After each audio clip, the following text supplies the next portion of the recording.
lọ́ọ̀yà olóyè Sunday Igboho wọ́n ṣe àwọn àlàyé kan ní meeting nínú interview kan tí wọ́n interview wọn. Mo fẹ́ kí a gbọ́ àwọn ọ̀rọ̀ tí wọ́n sọ kémi wá mú point jáde ní inú ibẹ̀. Ẹ jẹ́ kí máa sọ̀rọ̀ ló bá ti ń sọ̀rọ̀ lọ yìí. So ilé ẹjọ́ wọ́n fún wọn ní 20 billion tí mo ní kò tí ì sí irú ẹ̀ rí ní Nàìjíríà àti ìgbàrú ẹ̀ rí láíláí. So it's a good victory for democracy àti fún rule of law tí àwa rò pé nílẹ̀ Yorùbá ẹ bá wo kí wọ́n ti ń pè orin Yorùbá anthem tẹ́kọ̀ ẹ rí i pé Ọ̀ṣun ti ń kọ́ sí láti bí 2011 láti ń kọ́ ní Ọ̀ṣun state and from Ọ̀ṣun state and from Ẹdẹ. So àti ń kọ́ nígbà yẹn àti ń kọ́ pé ṣiṣẹ́ wà fún ilẹ̀ wa. Ẹ̀gbọ́n wọn ní is from Ọ̀ṣun state and is from Ẹdẹ. Ìyàwó olóyè Sunday Igboho Mrs. Rọ́pò she is also from Ẹdẹ. Nítorí ẹ̀ ní lọ́ọ̀yà yìí ṣe ń pè olóyè ní wípé wọ́n apart from pé wọ́n jábúrò sáwọn àna ni wọ́n jẹ́ sí olóyè àna olóyè ni. So he has his interest at heart fún àwọn èèyàn tí wọ́n fẹ́ máa criticize lọ́ọ̀yà. Pé àwa ló kó adúláwọ̀ nítorí náà wọ́n ní wọ́n lè máa gbé àáké ṣùgbọ́n ní ọ̀dọ̀ tiwa ọpọlọ la fi máa ń jà. Sunday Igboho ó ti jẹ́ client mi for more than 20 years ó ti jẹ́ client mi. ìyàwó ẹ̀ tó wà lọ́dọ̀ ẹ̀ Rọ́pò we are first cousins. So bàbá ìyàwó ẹ̀ bàbá kan náà níbà. So when this thing was going on tí wọ́n sọ fún mi pé ọgbọ́n ni Yorùbá fi máa ń jà a kì í fi agídí jà. Òmìnira Nàìjíríà Yorùbá ló gbà fún Nàìjíríà. Àwùjọ sọ pé òun fẹ́ gbòmìnira bẹ́ẹ̀ ni Ìgbò wọn ti ṣetán lé wọn náà dẹ̀ fi kẹ́ Yorùbá ó fi yìn wá ó fi gbé wa ga. So ìdè ìyẹn kó jẹ́ ká máa lọ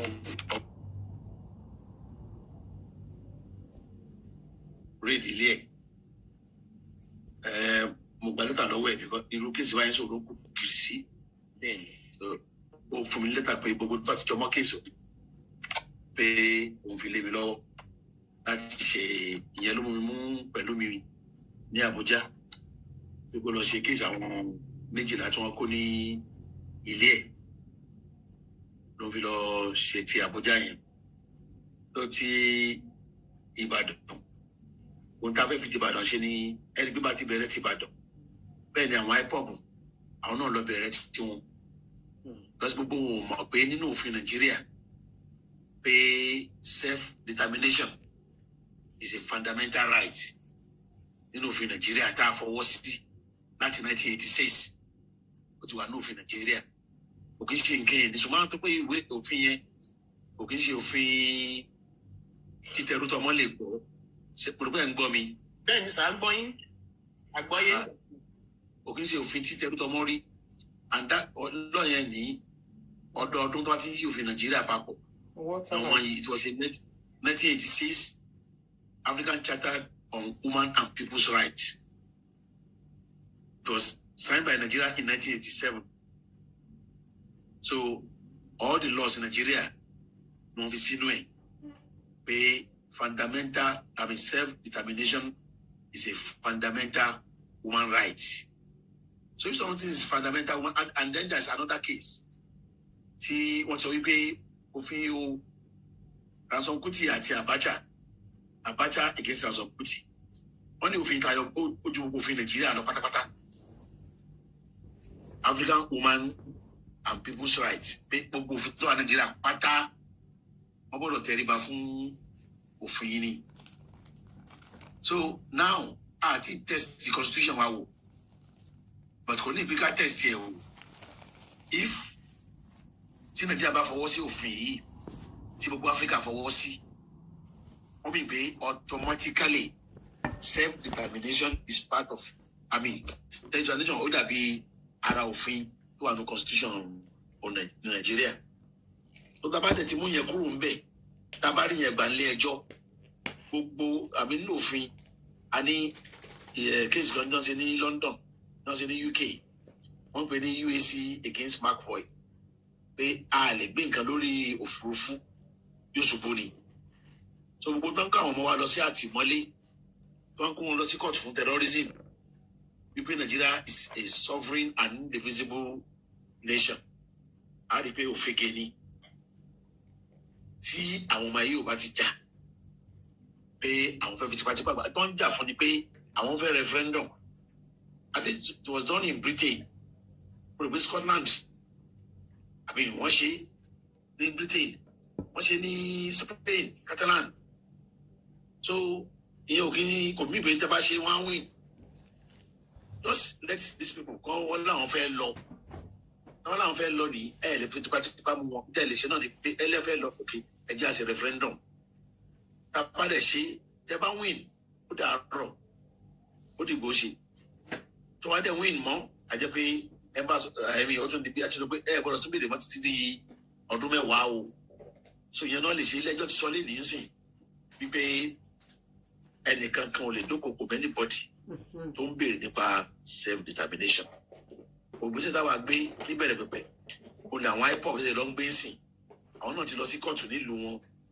fún 50 million àbí 50 billion wọ́n ṣe ní kí n wá ṣe kéèsì mo sọ fún ọ pé mi ò lè ṣe é torí pé wọ́n ti fi ogun bẹ̀rẹ̀ wọ́n ti ń sun ilé ìjọba wọ́n ti ń sun ọgbẹ́ so irú yẹn ò ṣe koríbọ̀ wọ́n tó bá ta ò tí ì débẹ̀ yẹn ò tí ì lé wa débẹ̀ lè lè fi ṣe ìfèwé ló ṣe ìfèwé mọ́ so lẹ́yìn nísìnyí ilé ẹjọ́ ti ní ìbéèrè fún ìdádúró ara wa iṣẹ́ ẹ̀ṣẹ̀ nínú òfin Nàìjíríà fat ẹ̀tọ́ ọmọnìyàn ni so gbogbo èmi àti pẹ̀lú mi àpàdé lẹ́ni ó wá bá mi lọ́fíìsì nìbàdàn lẹ́nu so a ti sọ̀rọ̀ lórí ẹ̀ pé inú wa dùn àti Kútọ́nù ni o àti Àbújá ni o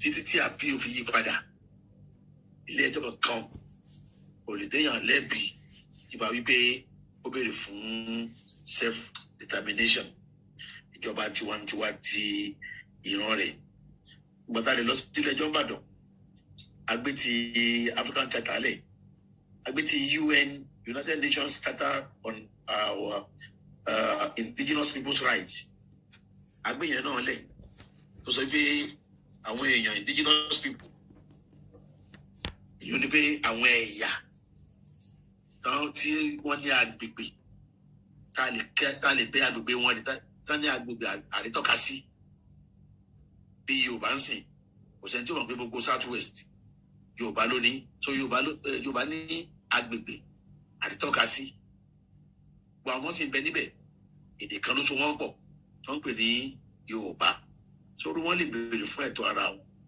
láì jẹ́ pé ẹnìkan dókòkò mọ́ wọn lẹ́jọ́ lẹ́sọ̀ lè ní pé ìwà tí wọ́n wù tí DSS wù lé olóyè Ìgbòho pé ìwà tí ò bá ọ̀làjì ìwà tó yẹ kí gbogbo èèyàn tó bá jẹ́ èèyàn kan bẹnu àtẹ́lù ìwà tí mo gbọ́dọ̀ bá lọ́wọ́ oníṣẹ́ ìjọba tí wọ́n fi owó orí àwọn ènìyàn sanwó oṣù rẹ̀ ìwà bìkítà ìwà ta ni ó mú mi tó yẹ kí gbogbo ènìyàn wọ́n bẹnu àtẹ́lù pé nídìí ẹ̀ òun fún wọn ní òun award against wọn exemplary and aggravated damages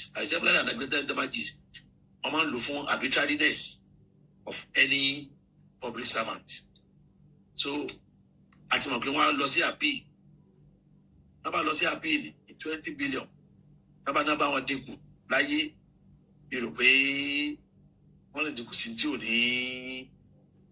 ò ní fi wọn lọ́wọ́ àti pé láti ìjọ 5 lọ́sìn àwọn ti lọ sí báǹkì ní gbogbo tó bá fowó wọn sí owó DSS ibi tó bá wà pé kí ilé ẹjọ́ gbẹ́sẹ̀ lé láti sanwó wa ìyá tó fún wọn ní wàhálà so ìyẹn ni ètò tá à ń ṣe lọ́wọ́ àjẹká mo sì rántí wá pé kò sí tó jẹ́ DSS nínú òfin wọ́n fi ń ṣì àwọn èèyàn lọ́nà ni ẹni tí abébámú lọ́wọ́ tó wà lọ pé DSS lẹ́jọ́ ó ṣe ra rẹ̀ nù kò sí tó jẹ́ DSS nínú òfin wọ́n fi ń ṣe àwọn èèyàn lọ́nà wọ́n bá rí wọn pè lẹ́jọ́ ni SSS ló kọ́ wọn State Security Service olórúkọ wọn o Department of State Security Service irọ́ ní gbogbo yẹn ẹ bá pé irú eléyìí lẹ́jọ́ ó kàn fọ iye àtìpá rẹ̀ ṣòfò ibi tó dé nìyẹn abáde tó bá ní béèrè kí tí wọ́n bá fẹ́ fún ẹ la fi ń parọ́ pé àgbàwó lọ́wọ́ ẹnì kankan sẹ́mu so àwọn àgbà tí a bá lè rí àgbà kankan tó bá ní wọ́n fọ rẹ̀ òní mú ó sì ti jẹ́ ń bẹ̀. ẹ má bínú sá à ń pa ní o. ní sèkán kọjú mọ́ṣẹ́ àwọn lọ́yà síbẹ̀ sèkán kọjú mọ́ṣẹ́ wọn French kó lè bá rí lò ní kóòtù yìí àwọn tí bẹ̀rẹ̀ náà tún ní sèkán kọjú mọ́ṣẹ́ àwọn lọ́yà síbẹ̀ sèkán kọjú mọ́ṣẹ́ wọn òṣèlú náà ń fi Sunday ṣe ní àtìmọ́lé nígbà tí mo pariwo ń gbà yẹn pé Sunday wà ní àtìmọ́lé pé wọ́n dé ní chain lọ́wọ́ wọ́n dé ní chain lẹ́sẹ̀ wọ́n sunkún bí ọmọdé àwọn yẹn tí wọ́n bẹ̀rẹ̀ sí bú mi until Sunday came out pé òótọ́ ni tóun sọ because ṣẹlẹ̀ ni mí àwa la ní orísun wa ní Kútọ́nù so I know what is going on there àwọn ọmọ ìjọ mi ń fún mi láṣìírí tí wọ́n fẹ́ bá sọ̀rọ̀ ń sin bá ti sọ̀rọ̀ lọ́wọ́ wọ́n fẹ́ ká jẹ́ ìmọ̀ra àmọ́ bá ti lè ṣíta fún wa jẹ́ ara wa mọ́ra wa a ti sọ̀rọ̀ lénìí tó gbogbo ìhàlẹ̀ àwọn lọ́ọ̀yà sí Kútọ́nù lẹ́yìn Fálọlá mi ò rẹ́ tó tún serious nínú wọn mọ́ bẹ̀yẹn so ohun tá a fi kéèsì ṣe ni pé a fẹ́ fi yọ àkàbà lẹ́sẹ̀ ẹni tó gògiri ẹni tó gò gbóná tó ti dìbò gbóná tá a yọ àkàsà lẹ́sẹ̀ rẹ̀ ọ̀gá mi tí yóò bẹ̀ẹ́ lẹ́ni inú kó dìmọ̀ náà ń bẹ̀ tàbí kó jábọ́lẹ̀ wọ́n lè ti jábọ́lẹ̀ ní ibì kan ó lọ lára ẹ̀ so ń sìn basis for ìtàn gbẹ́kẹ̀lé láti kó àwọn ọmọ yìí lọ sí ilé ẹjọ́ terrorism pé wọ́n ń béèrè fún self determination ilé ẹjọ́ ní kò sí tó ń jẹ́rú ẹ̀ ẹlẹ́ẹ̀kejì ilé ẹjọ́ ní ìbọn tán náà rí lé Sunday pé kò sí ìfìdímúlẹ̀ rẹ̀ pé wọ́n lé Sunday ló ti rí bọ́n that's a precedent òfin dẹ̀ ní ohun tó fi ń jẹ nìyẹn tó wọ́n ti ní kò sí bọ́n pé kò sí ìfìdímúlẹ̀ pé wọ́n gbé bọ́n lé Sunday ká dẹ̀ fi ìdímúlẹ̀ wípé ẹ̀tọ́ ọmọnìyàn ni kéèyàn jà fún kí àwọn ẹ̀yà kan béèrè fún pé àti ya lọ ẹ dákun kí wọ́n fẹ́ pè wọ́n lẹ́jọ́ fún it's a matter of time and in any case gbogbo àwọn ọmọ tó ń tì mọ́lé pátápátá la máa pè wọ́n la máa gba afẹ́parí tì kan tán kó bàdí pé wọ́n fún wa nílẹ̀jọ́ tó ń takora wọn the 12 of them are filed action ní Ọ̀yọ́ State High Court níbàdàn bíbá yìí for damages against DSS.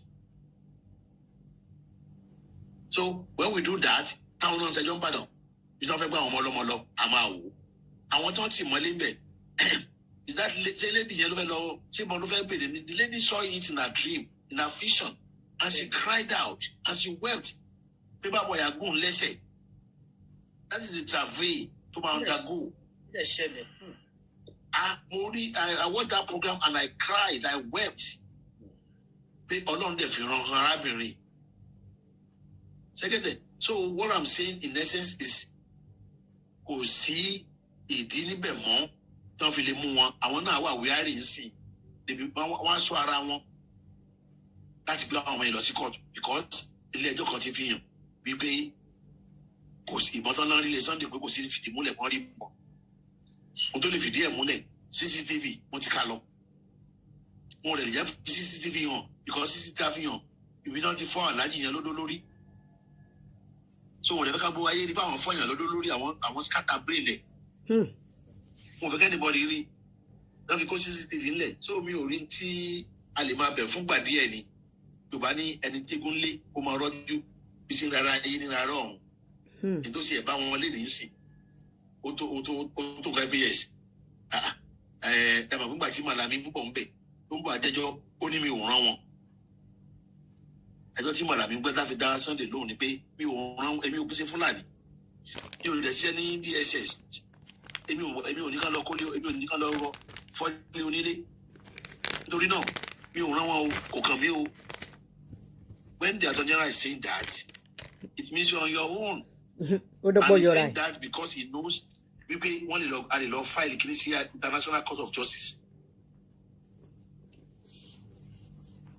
kò fẹ́ kó dàbí àdókè If you find anything there now, they will be in problem. They are killing Yorubas. And that's an example of it. It was when they went to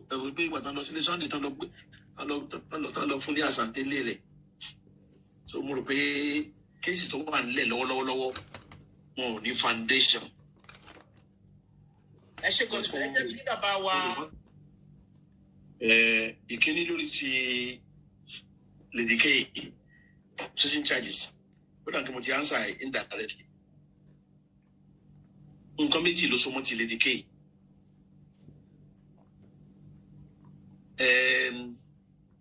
Lórí ti kéèsì yìí mo sọ fáwọn ènìyàn pé ìyàtọ̀ láàrin èmi àti human rights activist ó ní pé I am a core professional, mi ò kì í ṣe human rights activist.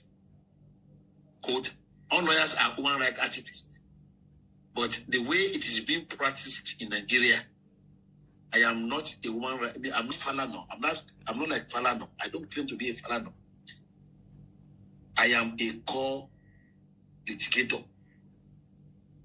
Feed determining more as a professional. So Lady K now having charges against her. I cannot be involved unless I have instruction of Lady K. I've been very, very careful. Lady K, ever below Oloyigbo, as of him, he gave me a written letter. What did they do the job? The question would be, so Agbaloya ni so pe e ko wa bo nsejo. A fẹ́ bá wọn file case wọn ní Ìbàdàn sí fún damages pé wọ́n tì wọ́n mọ́lé. A wá rí pé wọ́n ti gbobìnrin kan tó lọ file case tí ò lè ṣẹlẹ̀ ẹ tán lọ gbà. Bóyá tán lọ gbà with all respect to her. Mi rò pé mo sí òfin kankan. Wá dẹ̀ mo sí òfin ìtàgbélé tó ní àwọn ará ìlú ìbò pélé lọ́wọ́. Kò lẹ́tọ̀ọ́ àti lọ síbẹ̀. Ó lọ file fundamental human rights fún àwọn méjèèjì lápọ̀ lọ́nà kan náà. Ẹ pé òfin tó wà lórí ẹ̀ Nàìjíríà ó lé ní 200 pé o lè ṣerú ẹ̀ tó dánwò yẹn. So ó dí wa lọ́wọ́ kò jẹ́ ká lè ṣiṣẹ́ wa. Lórí ọ̀rọ̀ Lady K, mo tó fi lè charge sí court mo ti answer rẹ̀ pé àwọn lọ́yà tó bá gbà mo dẹ̀ mọ̀ pé òun àti pẹ̀lú mi ń sọ̀rọ̀ lọ́wọ́. Ó gbà mí mi ò lè dá sọ̀rọ̀ yẹn ju pé kí n fún mọ̀ràn lọ. Èmi kọ́ ni ó ti débi sí pé wọ́n gbọ́dọ̀ gba lọ́yà ara wọn. It is a constitutional right pé they must have a lawyer of their choice when it is criminal. Àti bọ́ sójú àgbà mi criminal matter ń sìn. So ẹni tí Lady K bá gbà because ó yíwọ́ tán nígbà tá a fẹ́ gbà wọ́n láti mọ́lé obìnrin kan wá ó ní Lady K ló gbà wọn pẹ̀lú àwọn media practitioners ní ìlú òyìnbó. She would have spoiled the case. I'm beginning on the abuse of court processes. Abuse ló bọ́ sí. But don't suffer pé I will report her to NBA. A fi ṣe lawyer Peter. Yóò tó lọ disturb wa ní ìtàn ṣe lọ́wọ́. Pépà àti ń gbé jáde sí. Kò lè lọ withdraw case ẹ̀. The tomorrow. So Lady K is facing a criminal charge. A lawyer employed by her is the only lawyer that can stand for her. That is that. But without charges in court, I want to budget. She cannot be guilty of terrorism again because the court has found that self-determination is a fundamental human right.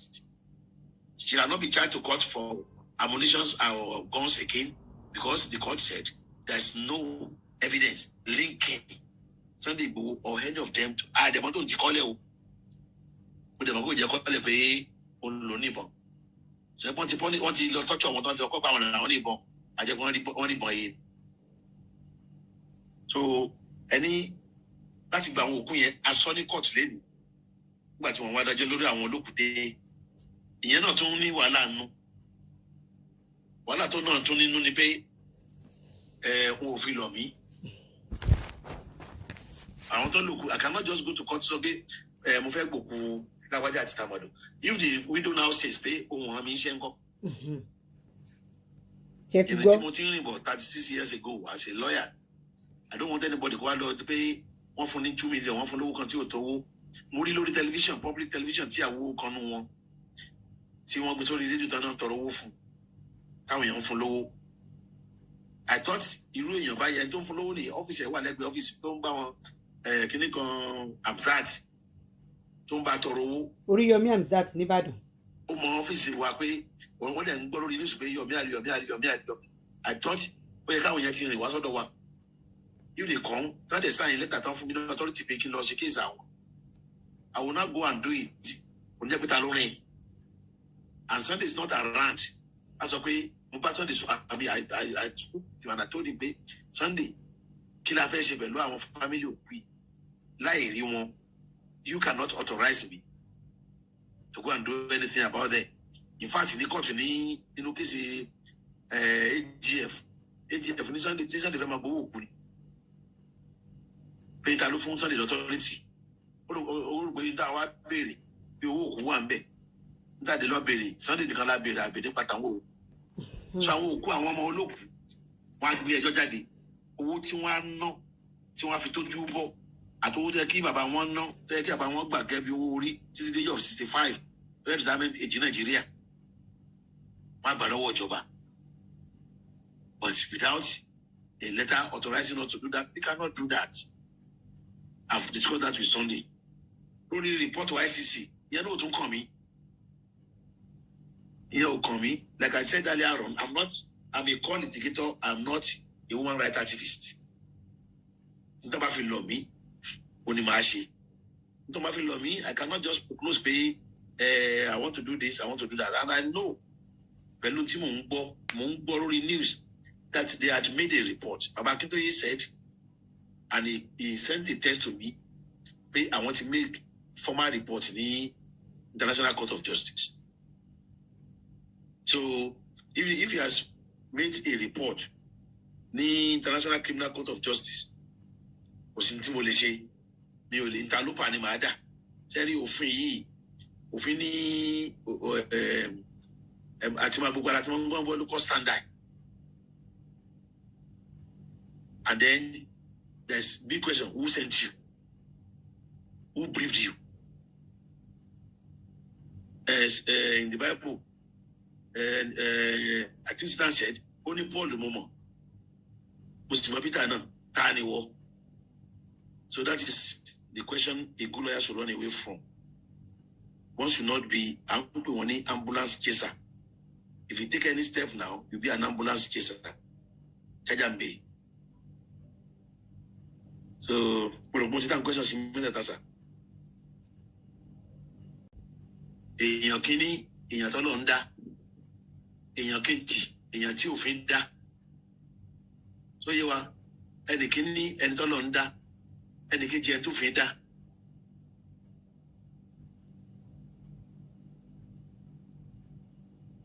ẹ mọ̀ pé ẹni tó lọ ń dá ń dábàá kọ́kọ́ lọ ṣe ni wípé ẹ lọ wádìí díẹ̀ kí ló dáa tọ́lọ́hún bá dáa òfin ló gbọ́dọ̀ dáa. So kí ló dáa irú ẹ̀ wọ́n fi pè wálé wọ́n gbé ẹni pé nínú kéèsì wa criminal objection bíi mẹ́rin náà gbé jáde ń bẹ̀ ẹni tó wà ní Ìbàdàn wọ́n là lo orúkọ gidi tó ń jẹ́ ṣùgbọ́n òfin tó sọ kíní kan pé tí òfin bá dáàyàn tọ́lọ́hún sì dáa ṣùgbọ́n tó ń wà bí èèyàn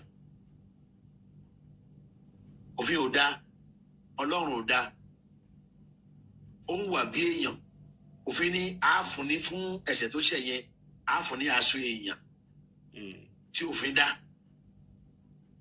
so ṣùgbọ́n ti DSS bí yẹn bá gbé òfin ló dá DSS sílẹ̀ bí yẹn bá gbé DSS lọ sí kóòtù wọ́n á bí lè pèsè lọ́ọ̀yà nìyẹn because there is National Security Act National Security Act yìí òun ló dá DSS.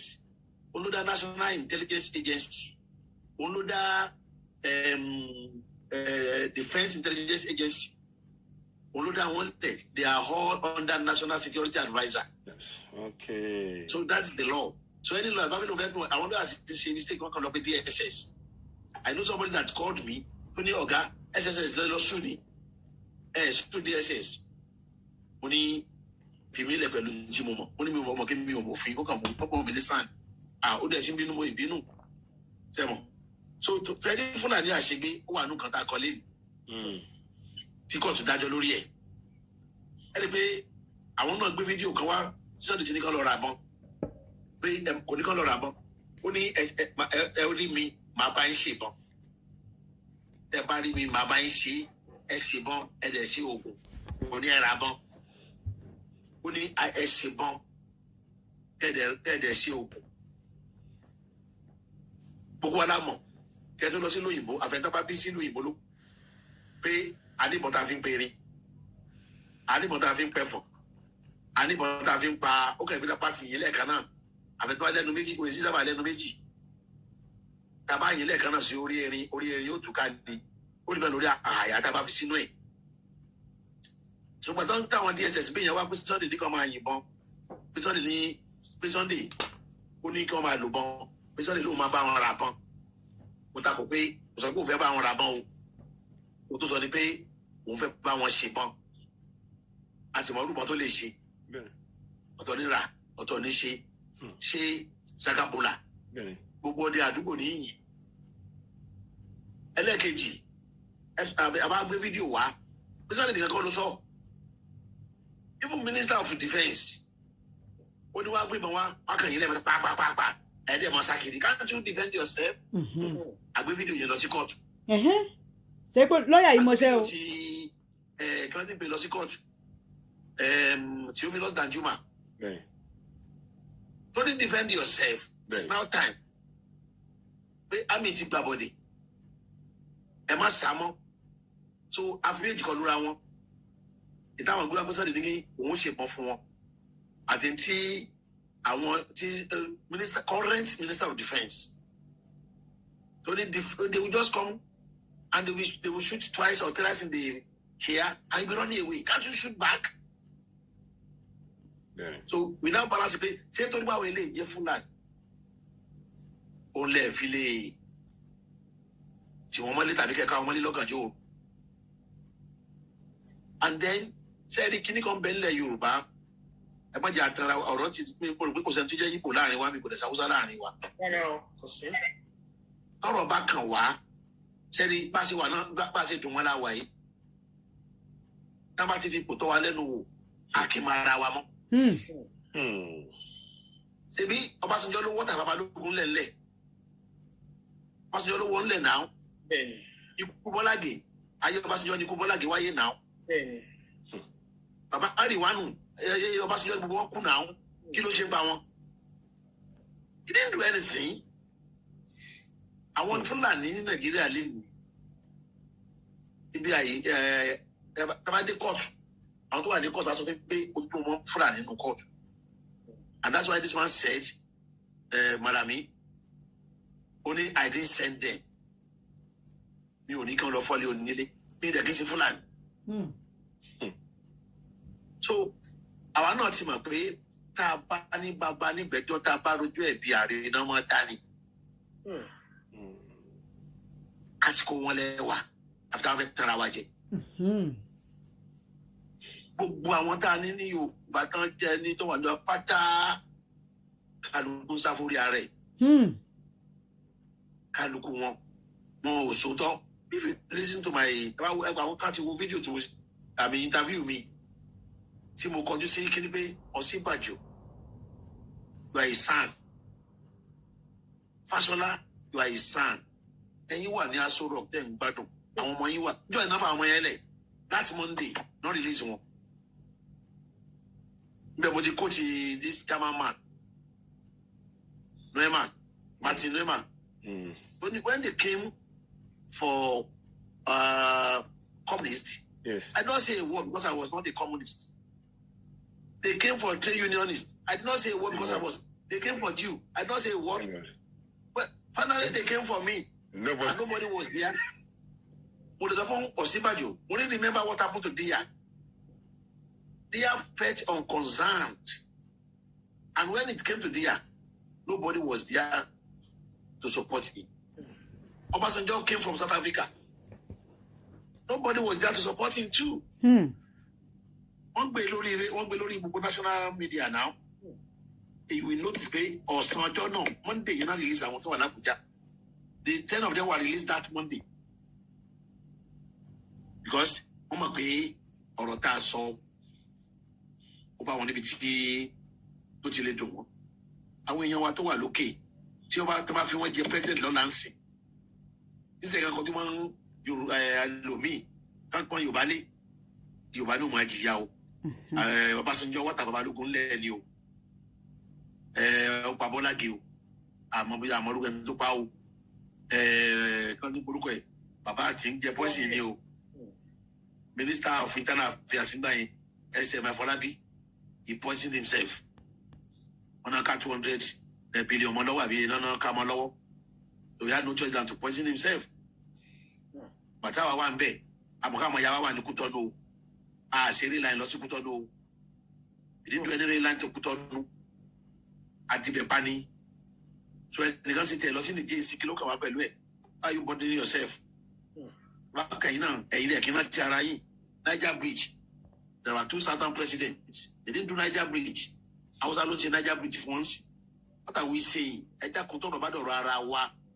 Táwọn ìyá méjì bá wọnú ilé, táwọn ará ẹ̀rìn jáde, ẹ dákun lọ́nà pa fúnra. Ọ̀rọ̀ ti dọ̀rọ̀ Yorùbá, àwa là ń ṣera wa. Abẹ̀rẹ̀ kéèsì gbowó, wọ́n fẹ́ fún mi lówó. Gani Adams fún mi lọ́wọ́ 100,000 ebi ń pa mí ni. I told him, Peter Paul Olugba lawyer son, will you give that son 500,000 naira? Baba Adebanjo wanted to give me money. He said somebody should give me 1 million naira. Baba Adebanjo, so 1 million left him by son. Ilele Johnson, are you going to pay his son 1 million naira? I can tell you, my brother, I did not, on this table, why not leave me? Don't leave me, I didn't leave this room, and I was here. Timon Sonyago Maro.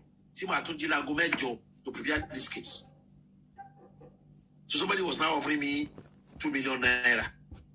Until today, I maintain it. I've not taken a penny from anybody, not even from Sunday Igboho. I spent my money. I know how much I spent in court, and how much I spent on media. So, Fulani ò jẹ̀bi wa. Tá a bá ní baba ní ìgbẹ́jọ́. Tá a bá rojú ẹ̀bi ààrẹ náà mọ́ àwọn náà wà ń bẹ̀ sí àsìkò wọn rẹ̀ ẹ jẹ́ káwọn náà lásìkò fúngbà díẹ̀ náà ni ẹni egun lé ó máa rẹ́jú bí sínú ara ayé nínú ara ọ̀run wọ́n ti lọ́ o kò sí ọmọ wa tí ó lù ẹ̀ o mọ́ lórí self determination wọ́n ti fọwọ́ ara wọn jóná tó fi lọ lé Sunday Igbo mọ̀ wípé self determination wà ní òfin wa àwa la èmi mo gbé jáde. Wọ́n mọ̀ tẹ́lẹ̀ sá. Àtọ́ wọn ò bá mọ̀ ni wọ́n sì lọ sùn sí i ni they now went and 550 billion naira. Wọn ò mọ̀ so nobody knew. Adájọ́ was surprised. Ó ní Chief Ali, please, are you sure this thing is there? Baka fún pé it is fundamental right of indigenous people to ask for self-determination. Fundamental human rights ló pé and government of every state must support and ensure that those indigenous people were given self-determination. And the court say today, yes, it is a fundamental. So, kò sí criminal mọ́, ló jẹ́ kí èmi náà lè máa address yín. Tí wàá pé kò sọ bẹ́ẹ̀ lédi ni I can't address you, wàá dàbẹ̀ kí mo address terrorist. But nobody can declare Oodua Nation a terrorist organization again. That's gone and by. Mo ti ní sọ. Ṣé mo pé ìwé kan wà wọ́n pè wọ́n ní straight and crooked thinking. Straight and crooked thinking, yeah. And crooked thinking. Yes. If I'm your friend, you will say I am straight. If I'm not your friend, you will say I am wicked. And we are referring to the same thing. Bẹ́ẹ̀ni. Agitator kò kí n sọ orúkọ gidi fún èèyàn. Sẹ́kẹ̀tẹ̀. Èmi rò pé wọ́n fi ń deride ẹ̀ ni wọ́n fi ń bù ni. Agitator wọ́n fi ń bù yàn. Wọ́n á pè àmì ìgbàgbé dẹ̀ ní èébú ọmọ ní orúkọ. Mo sọ fún orúkọ tó wà láyé ń sìn. Bẹ́ẹ̀ni. Èébú ló dorúkọ. So agitator èmi rò pé wọ́n fi deride ẹni yẹn wọ́n fi ń bù ni. self determination ni ìjọba ẹ tó ń wájọba ara wa wọn dẹ̀ bí agitator náà ní ibùdó bùnmi ò dùn mí tó bá ní kò sí sọ̀rọ̀ nípa referendum that's what they call study new constitution wọn ò lè kọ gbogbo tí támánikà kọ gbogbo tí ìgbésẹ̀ tó máa gbé new constitution ẹ rí pé ìwé àjù bible lọ constitution sì wá ní ìbá ti dìbò tó bible ó ti kúrò ní constitution ó gbọ́dọ̀ jẹ́ pé tó ṣe é gbé lọ́wọ́ tó ṣe é gbé rìn láì nìyàn lára ni and they are calling something doctrine of necessity nígbà tí Yar'Adua kú kò sí ètò kankan nínú constitution pé báyìí ẹ tó máa lọ síbẹ̀ rí tí wọ́n sì yẹn tó máa di president rẹ̀ nígbà tí ti Kogi náà kú ṣé Bello àmì kí ló kọ pọ́n tó kú ní Kogi gbà tó tẹ election kò sínú law wa. So, but a doctrine of necessity. Referendum is a constitutional tool. Only one constitution. They are asking, as I need, I'm very recall. If you want to recall a governor, any elected officer, say they recall one by election, by votes. That's another form of referendum. So referendum is there. It's a constitutional tool that tó lè lò nígbàkigbà tá a bá fẹ́ lò. So agitator is a deriding name. Èmi rò pé àwọn èèyàn ló mọ orúkọ tó ń fẹ́ gbà pé àwọn agitator wọ́n dẹ̀ pé agitator náà ní òsín tó burú bẹ́ẹ̀ tó máa pè é bẹ́ẹ̀ ṣùgbọ́n bí ẹni pé straight and crooked thinking wicked and street ni. What you are asking for is self-determination. You are not agitating for anything because some of the agitation can only need element of force nínú. Ẹjọ́ pani kò dùn mẹ́ni Tinubu lè fagiyọ lè fadayọ. So but if you are not an agitator, you rò pé wọ́n lè put violence into it. Rò pé mo ń sàyìn sà. Àlàyé tí mo lè ṣe ni wípé tí n bá ní kí n dárúkọ àwọn jàǹkànlẹ̀ Yorùbá. Màá dárúkọ Chief Wọlé Ọlánìpẹ̀kun. Hold on. Hello. Ẹ tẹ̀síwájú sà, ẹ̀yin kọ́, àwọn tó kọ̀ ní oníkan wọn. À ń gbọ́ sà, ẹ máa sọ̀rọ̀. Màá dákọ̀ Chief Wọlé Ọlánìpẹ̀kun. Màá dákọ̀ Chief Awómọ̀ọ́lọ̀. Màá dákọ̀ Chief Olújìmí. Màá dákọ̀ gbogbo àwọn tí mò ń dákọ̀ sáà ni wọ́n o. Màá dákọ̀ Chief Níyì Akíntọ́lá. Gbogbo wọn lẹ́yìn wọ́n ń pè mí. Gbogbo wọn lẹ́yìn náà ń dá sọ̀rọ̀ yìí. Kò sí àwọn tí mo dá Bọ́lájí Ayọ̀rìndé Akin Onígbìndé. They were all called Bayesiá láti Kogi State. Gbogbo náà ń pè mí lẹ́yìn pé a wà pẹ̀lú ẹ o. Ṣé ẹ mọ̀ wípé àsìkò kan wà tí SSS tí wọ́n fẹ́ arrest lórí kéèsì yìí. Wọ́n ní mo incite pé wé kí àwọn ọmọ yẹn. Ẹ má bínú, ẹ ní sọ̀rọ̀. Ẹ má sọ. Òun fẹ́ irú èmi kọ́ ló ń fẹ́ kí n fọwọ́ kàn. Nìkan ọ̀gá bá bí lè pé ohun tó dẹ̀ ń lọ yìí sórí àwọn àgbà yìí táwọn wà lẹ́yìn èèyàn. Mo sọ lẹ́ẹ̀kan pé tí wọn ò bá fúnyàn ní àṣẹ láti wá dúró fúnyàn wọn ò lè dúró gba tí wọn kì í ṣe jájà ń pè wọn ò dẹ̀ kí n ṣe ambulance chaser ẹjọ́ ta ló fọ̀rọ̀ lọ̀ wọ́n tí èmi sì ẹkùn fi lọ̀ mí mi ní dásì bíbo ṣe jẹ́ pé àná mi àbúrò mi kankan tí wọ́n fi lọ̀ mí mi ní bá dásì bákan máa kí lẹ́yìn ní pípẹ̀lẹ́ o kó ọ̀rọ̀ yẹn sáwọn lọ́yà rẹ̀ ṣe dáadáa o tó àfọ̀rọ̀ lọ̀ wọ́n ni kò kí ń ṣẹ̀jú mo sọ fún pípa tí mo fọ̀rọ̀ lọ Fáṣọlá àti vice president Ọ̀ṣínbàjò pé you are learning senior advocate ń bẹ̀ ẹ̀ lẹ́ ń wòran ẹ̀ ń gbádùn ní ààrẹ that same day those guys were released they were released tẹ́ ẹ bá fi lọ̀ wọ́n bẹ́ẹ̀bù náà ní béèrè àwọn fi fún ẹ tẹ́ ẹ bá fi lọ̀ wọ́n kí lẹ́fẹ̀ẹ́ kan sọ náà tẹ́ ẹ bá fi lọ̀ wọ́n èmi sì ẹ pè mí lè rí nípa Lady K mo ní ẹ fi lọ̀ mí.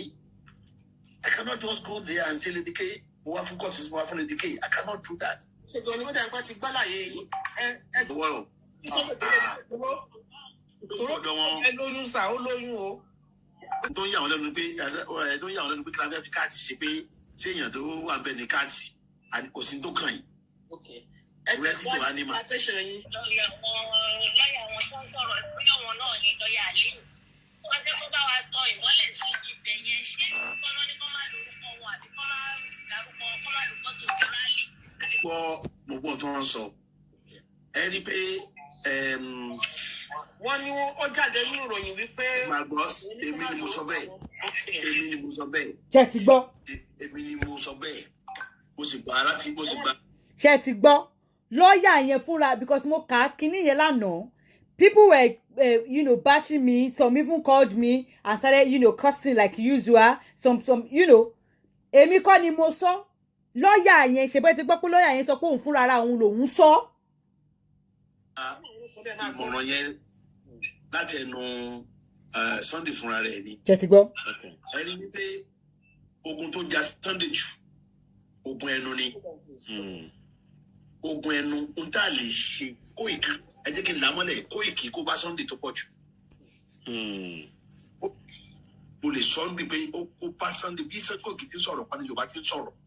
ṣé ti gbọ́ lọ́ọ̀yà olóyè sọ wípé Kóìkì ló kó bá olóyè gan jù nípa ọ̀rọ̀ ẹnu lọ́ọ̀yà yẹn ló lóun gba àṣẹ lọ́wọ́ Sunday fúnra ara ẹ̀ lọ́wọ́ Chief Sunday fúnra ara ẹ̀ lórí nǹkan tóun kọ ṣé ti gbọ́. ẹ jọ̀ọ́ a kì í bú ọba nílẹ̀ Yorùbá apá yẹn bọ́ sí bú.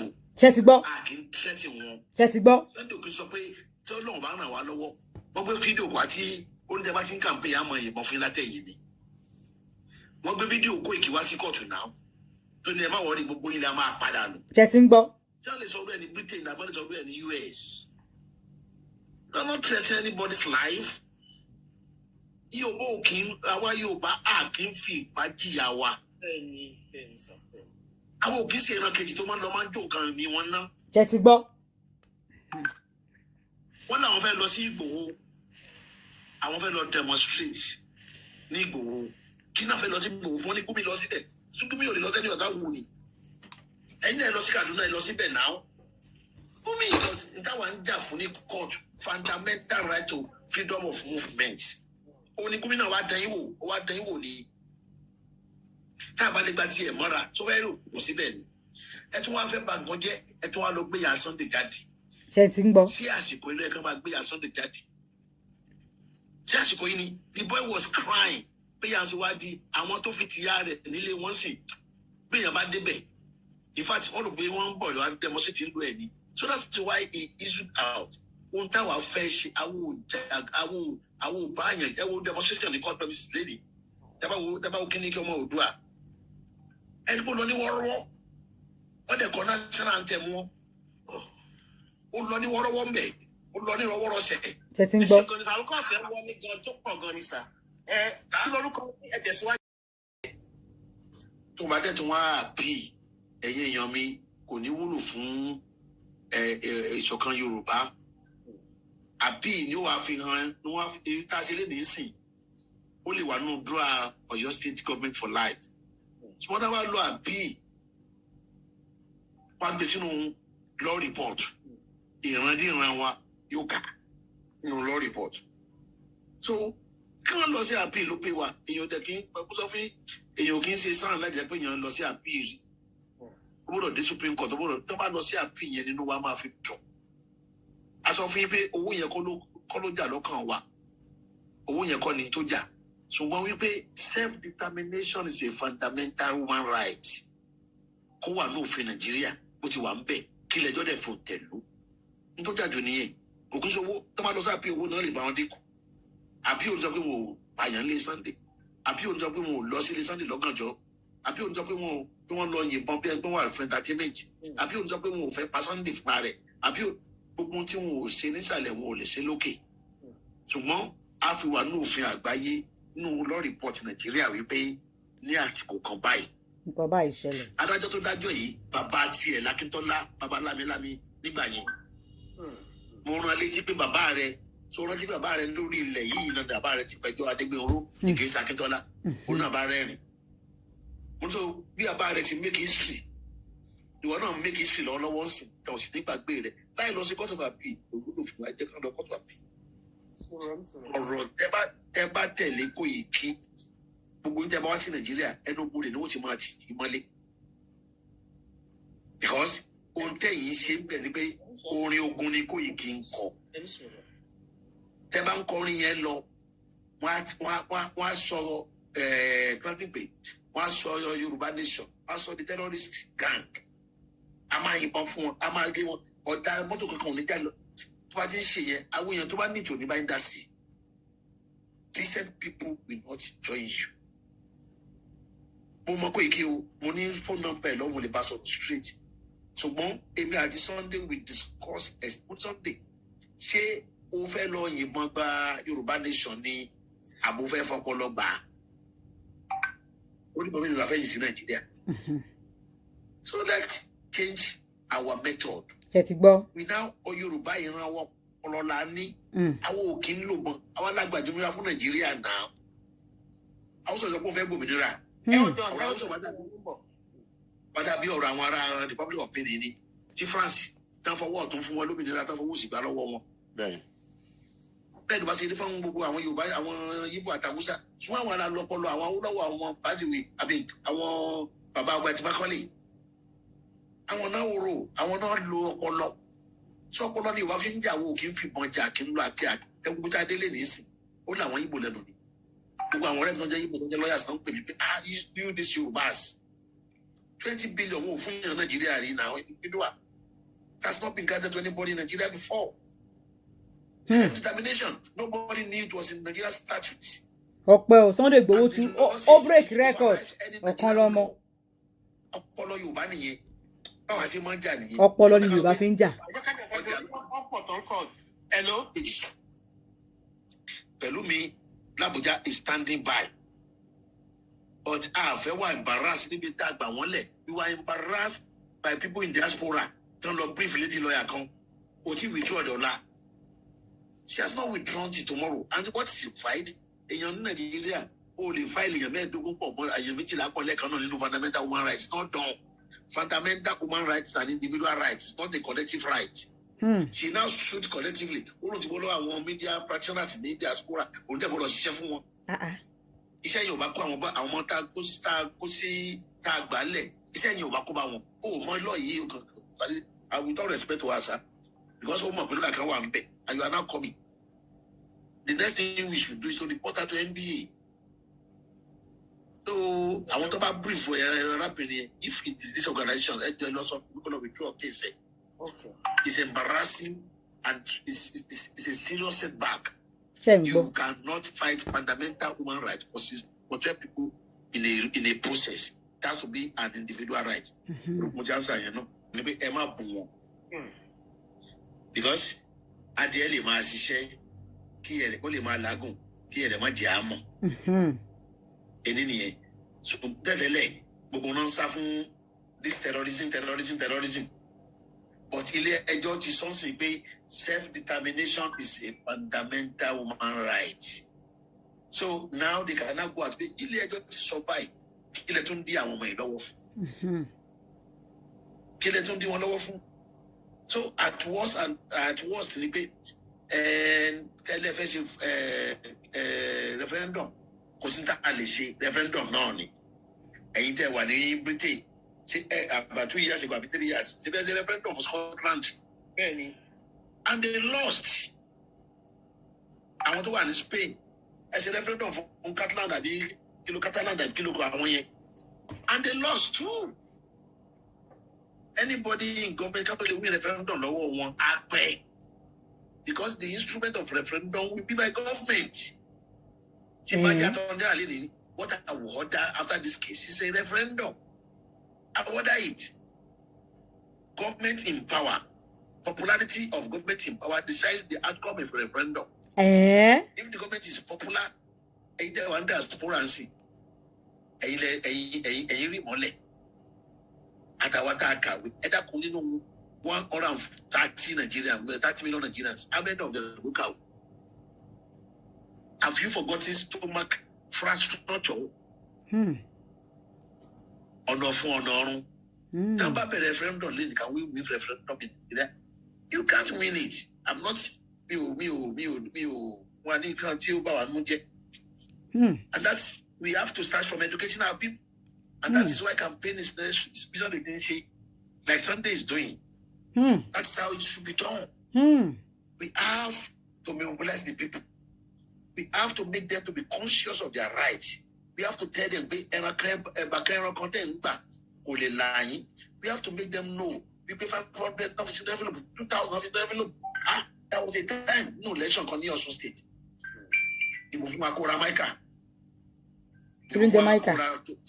Toyota. People who are bribed with the cost of a Toyota car, 1.2 million naira. To Kubo.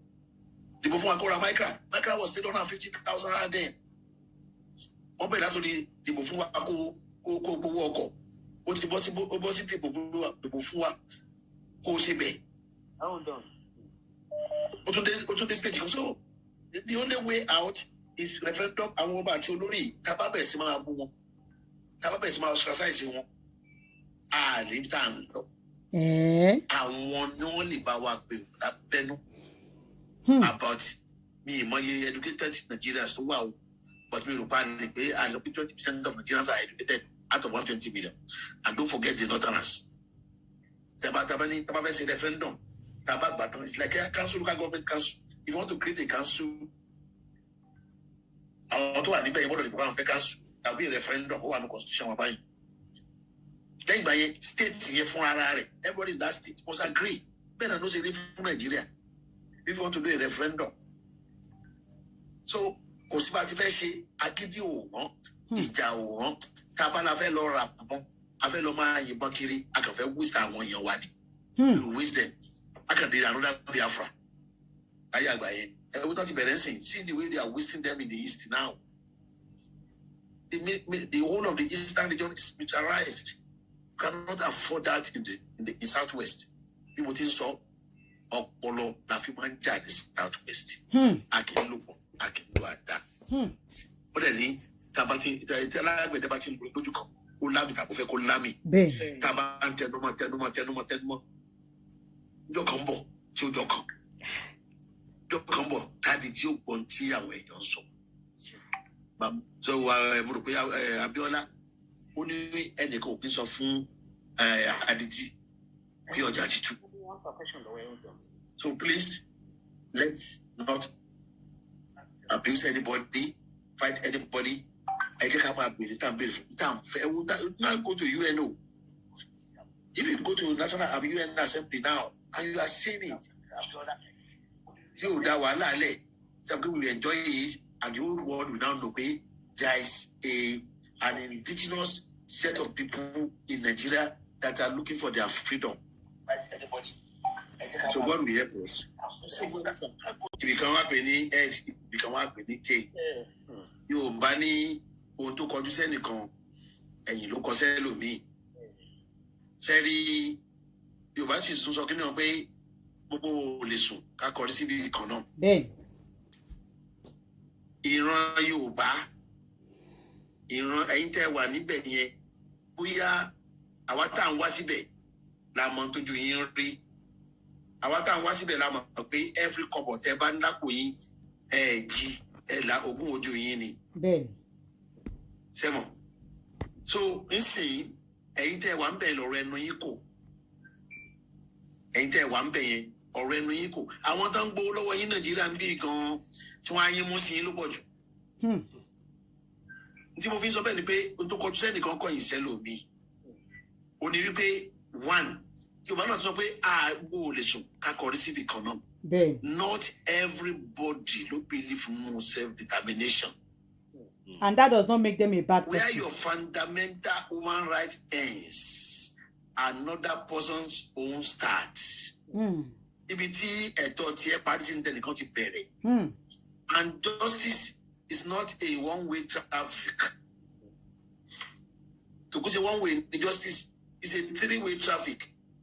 One for the person, one for the other party, and one for all, which is government. Oba, governors can support the self-determination. Mi ò rò ó wà, ẹ má jẹ́ àtàrà wa jẹ. mi rò pé wọ́n wà so ẹ̀tọ́ wọn sì ni tí ò bá sírú wọn láti support self determination ẹ̀tọ́ wọn ni. ẹlẹ́ẹ̀kejì ọba ń jẹ́ ọba láyé àtijọ́ lórí ifá àti ọ̀pẹ̀lẹ̀ ọba ń jẹ́ ọba ní ìsìn lórí òfin lórí owó. ọba ò ní òfin àti owó lọ́ba fi ń jẹ́ ọba ọba ò lágbá lórí DPO gọ́fúnà kan ò lágbá lórí DPO. ṣe ti gbọ́. wọ́n ti mú yàn wọ́n lọ fẹjọ́ rẹ̀ sùn wọ́n ní ó máa lọ tí ọba bá yarí yóò dán ẹ̀wọ̀n tó ṣẹlẹ̀ ń sìn tí Yàwúrì kan náà jí gbé yẹn ni ọba Yàwúrì pẹ̀lú ẹjọ́ rẹ̀ jẹ́ náà jí gbé ní Kaduna Abuja road eré tí wọ́n fi ń gbé ara wọn wọ́n ní tó bá lé ọmọ ìyá rẹ̀ lóògùn ọmọ bá rí òní bẹ̀rù rẹ̀ wọ́n ti lé ọmọ ìyá wọn lóògùn fúnra ara wọn wọ́n ti ń gbé ọba wọn wọ́n ti ń gbé jòyè wọ́n ti ń pa sójà wọn ṣẹ́kẹ́tẹ̀ ṣé àwọn yẹn ni láfẹ́ ní DPO fẹ́ lọ ní ọba kan fẹ́ lọ pé DPO aṣọ fọba pé mi ò sí lábẹ́ yín kábíyèsí I know of ọba kan tó pè mí ní ṣẹ́kọ́nà lọ́yà báyìí òun lọ́ba DPO mo ní kábíyèsí sẹ́yìn lẹ́yìn DPO síbẹ̀. ṣe ti ń gbọ́. lọ́kìlì AIG ń bẹ ní àbèrè ẹ lọ report AIG ní àbèrè ẹ lọ report fẹ́ nígbà tó ń dẹ̀ dé àbèrè ọlọ́tọ̀ ni tí ọ̀gá rẹ̀ sọ fún un pé ọ̀gá rẹ̀ ní àti Abuja ló ti wá if anything comes from Abuja we know we are not practicing real federalism we are practicing unitary government everything comes from Abuja. So àwọn ọba yìí they are helpless. Kẹ̀tì gbọ́. The governors are even helpless. Kò sí ní governor kankan lè ṣe commissioner of police lè mú òbí governor kò sí ní tí ó ṣe àwọn tó bá súnmọ́ wọn lẹ́ máa mọ̀. Kẹ̀tì ń gbọ́. And then tí ilé iṣẹ́ máa ń bọ̀ ohun tí Akérédolú fi sọ̀rọ̀ ni pé Akérédolú second term ni àti Fáyẹmí. So commissioner of police kò ní obey governor láíláí ẹgbàgbé ń pa ẹ̀ kò ní obey ẹ̀ láíláí wọ́n wá sí Ìbàdàn bàtà wá sí ilé Sunday Igboho governor ò mọ̀ commissioner of police ò mọ̀ there was no single policeman tó wà involved no raid yẹn there was no single policeman commissioner of police did not know the governor did not know wọ́n dẹ̀ wá invade the business house lóru governor ò mọ̀ the commissioner of police ò dẹ̀ mọ̀ so nígbà táwọn méjì ò bá mọ̀ who is an ọba. Thank you very much. Ṣé ti ń gbọ́. Tẹ́ni ológo tó máa wà very careful fún ni pé o ti dáhùn ọba ilé iṣẹ́ o. Ṣé ti ń gbọ́. Bí mo ṣe wà nílé mi sìn kálọ́ Olúbàdàn ń pè mí mi ò ní dá lóhùn o. Kálọ́ Olúbàdàn ń pè mí sìn kí mo fẹ́ dá lóhùn. Tí ó lè ní kankan tó máa ṣe. Kò lè sin tí ó ṣe fún mi. Ṣé ti ń gbọ́. If he does anything, I will sue him. Ọba àtijọ́ tẹ́ni ọmọ ológo. Mo ti máa ń sọ ọ̀rọ̀ yìí times without number. Thank God it is coming from a learned, a practicing sound lawyer. Mo máa ti ń sọ all the time. Àwọn ọba yẹn wọn ò ní agbára kankan. Àwọn gan wọ́n ń jẹ ìyà, they are suffering. Wọ́n ń jẹ ìyà. Àwọn gan ni wọ́n support your self-determination yìí jù lábẹ́lẹ̀ ni. Nítorí pé àwọn gan ń jẹ ìyà. Àwọn gan fẹ́ kí constitution change kó favour wọn. Àwọn gan ń jẹ ìyà, wọn ò ní agbára. Wọn ò ní agbára. Their institution is under the government. I've said this several times. Wọn ò ní agbára. Fi ojú àtijọ́ wo àwọn ọba wọn ò ní agbára. They are helpless. Ornamental palm ni wọ́n ornamental palm. Ṣé ti gbọ́? Wọ́n kàn fi wọ́n decorate ibẹ̀ ni. Ṣé ti gbọ́? So DPO is more powerful than the traditional ruler. Then. Ṣé ti gbọ́? So they are helpless. Ẹ jẹ́ ká mọ̀ bí tá a máa divide. Ṣé ti gbọ́? A DPO is more if ó láṣẹ gan ju sitting ọba gan lọ. Mo ti ń sọ ọ̀rọ̀ yìí several times. Ẹ fi àwọn bàbá yìí ìyà ń jẹ wọ́n. Wọn ò ní agbára kankan. They have no power anywhere. They are helpless. They are helpless. Ẹ fi wọ́n sílẹ̀. Rather than shouting ọba, the people that was voted in power, that are sitting, that you are paying their salary, those are the ones tó yẹ ká máa pariwo náà tàwọn ọba kan.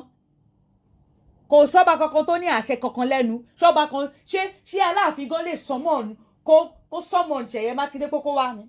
Tó bá wùn yẹn ló máa lọ, tó bá wùn kò ní lọ, tí ò dé sí kankan tó máa fi ṣe. He has no power. So the high place, ejeka mama divert anger wasi not to a cabis. Chetingbo. He has no power. Chetingbo. Chetingbo. The question I paid in comment and take over 5 to 1. His studies on liberty me to love. Can you hear me? I'm going, sir. Only how viable, like I was saying, we pay and to the Samaria and to Niki on my dog for the bar. The Mango Jono Kalave Kamango Jono. So that the thing is viable in your way, you cannot say, you cannot say it's not possible. It is something that is possible. It is only possible, only possible, only possible generation to what. But it could be something that is certain. Not the period, not the period revolution. Among participants, I'm hunting in Russia. Because the most about to say that my Gorbachev, because Gorbachev did not in Russia. What you're doing, Mandela, in the freedom of South Africa, that you have planted a seed. But viability, only God can determine whether something is going to be viable. Possibility, yes. Viability, that one is like asking somebody who is not a prophet or a seer. There are so many Russian, USSR countries to break away. They're going to pour to Africa. We used to hear of Azerbaijan, and there's this international something pay, there's strength in number. And that's why you cannot see US. Like we have a 3 hours gap in New York, California, can have break away. So, but Atumari to be not homogeneous. Obesity, Nigeria, Leia, and law of law Mulembe, Alimafi we were. So we are mostly ethnic society. Now the national anthem, hello. I'm going, sir. National anthem at Tijo. Even though tongues and tribes may differ, in unity we are. Tongues and tribes, even in Yoruba land. I want to tongues and Yoruba land only 200. We stand. So in brotherhood we stand as song by him. Whether it is worth it or not, Bible goes away. It is too late in the day for anybody to say it's not worth it. You started it, you are planting, continue planting. So one cannot say, I cannot say it's not possible. Now, Tabak,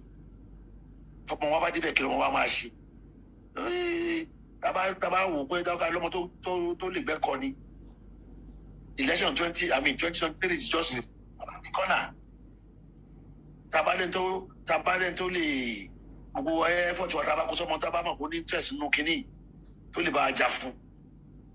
But I'm telling you, an average politician, 80% of them, they don't believe in it. I know many of them don't believe you're making what they Baba like it on shame down. About would not go like into push. About the politician don't know down for one ball of Junior. So I won't forward see. I want to go we know for see. Second, to when they are under diaspora and you're going to battery and shake your phone. And could they mean about thank God I'm still a student of history.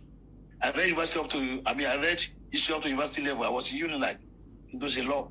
Geography, and this was my minor course. I know French Revolution, but you are now I want to engineer, I want to prepare one. And Cosentiomo, where Yoruba nation is blessed, can't only oil in the East. Now what he did, that's Baba, you want to make my no,